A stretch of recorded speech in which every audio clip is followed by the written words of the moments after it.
Grabe, sobrang nakakainis to. Akala mo ba magiging bayani ka na pero sa huli parang nag-iwan ka lang ng malaking tanong sa isip ng lahat ng tao?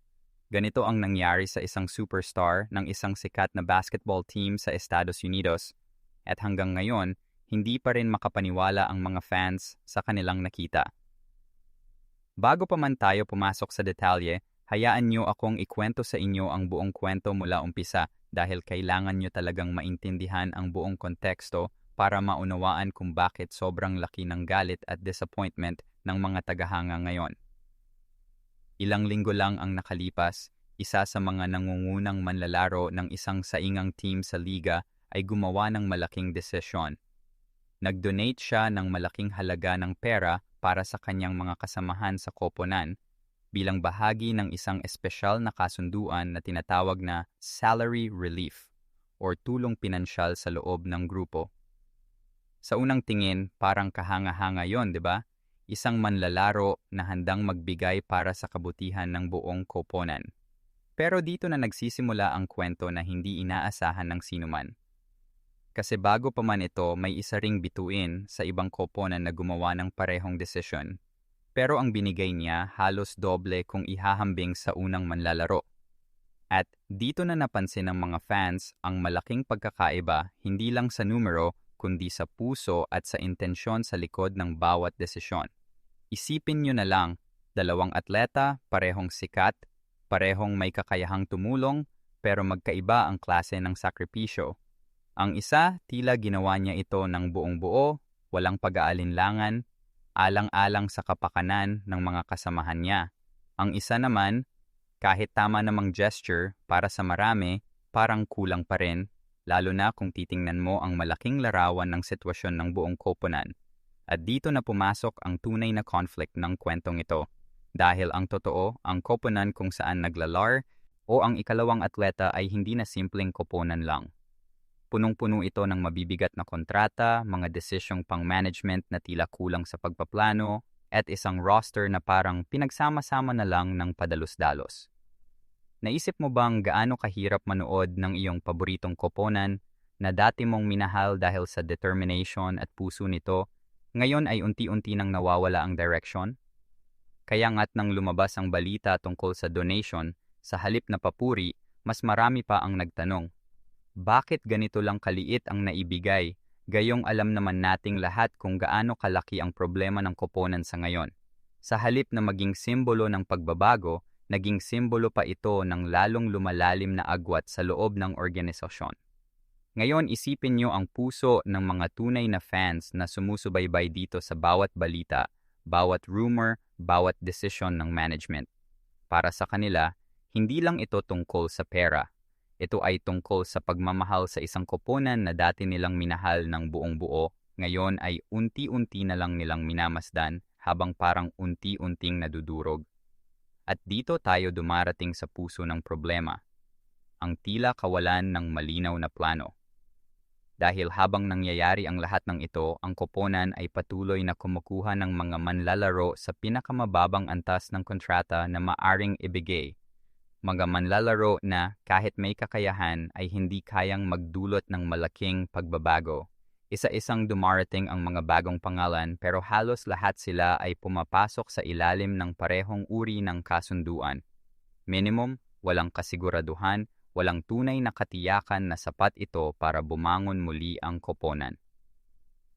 Kung ikaw ang fan na nanonood nito ng paulit-ulit taon-taon, hindi mo ba maiiwasang magtanong, kailan pa ba tayo babangon? Kaya nga, bago pa tayo tumuloy pa, kung ang kwentong ito ay may nagpapaalala sa inyo ng inyong sariling karanasan, ng paghihintay, nepasis, pag-asa na unti-unting nauubos, o kaya naman ng pananampalataya sa isang bagay na patuloy mong sinusuportahan kahit paulit-ulit kang nasasaktan, huwag kalimutang i-share ang video na ito. Baka may iba pang tao roon na kailangan ding marinig ang ganitong uri ng kwento ngayon. Gayon, bumalik tayo sa mismong puso ng kwento. Dahil habang tinitingnan ng mga fans ang bawat kilos ng management, mas lalong lumalantad ang isang malaking katotohanan na marami sa mga desisyong ginawa noong nakaraan, kabilang ang malalaking kontrata at ang pagbibigay ng mahahalagang draft picks, para lang makakuha ng ilang bagong manlalaro ay parang hindi na plano ng maayos.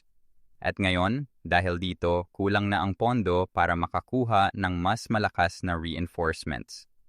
Kaya ang natitira na lang, mga manlalarong pumapasok sa pinakamababang antas ng kontrata, hindi dahil gusto nila kundi dahil wala ng ibang paraan.